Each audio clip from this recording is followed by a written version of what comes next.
Здравствуйте, с вами педиатр Фурманчук Елена, и вопрос сегодня: когда не стоит лечить кашель. Сразу делаю оговорку: кашель не нужно лечить, если он не является симптомом, например, пневмонии, коклюша, обструкции и другого серьезного заболевания. Если эти диагнозы исключены педиатром, кашля можно не бояться, он пройдет сам. К сожалению, родителям не сидится на месте, им нужно предпринимать немедленно какие-то меры.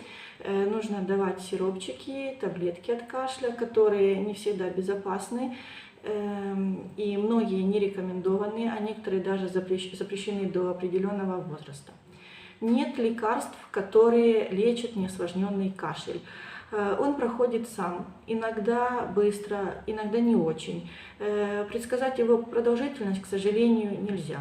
Когда кашель был недолгим, родители делают вывод, что им помог именно тот или иной препарат. Когда он затягивается, родители приходят к выводу, что просто не попали с лечением.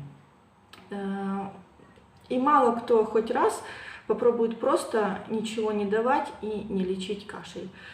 И родителям, и педиатрам, когда они дают препараты от кашля, им просто спокойнее, потому что они себя успокаивают и настраивают, что они что-то делают, они дают.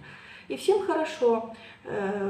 Кажется, что кашель лечится, и он так пройдет быстрее.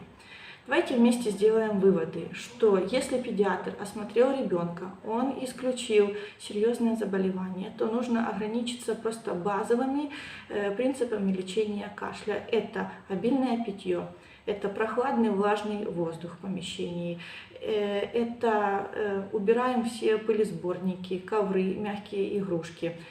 И курение. Члены семьи не должны курить не только в помещении, но и вообще, потому что в выдыхаемом воздухе, на коже, на одежде табачный дым сохраняется довольно длительное время.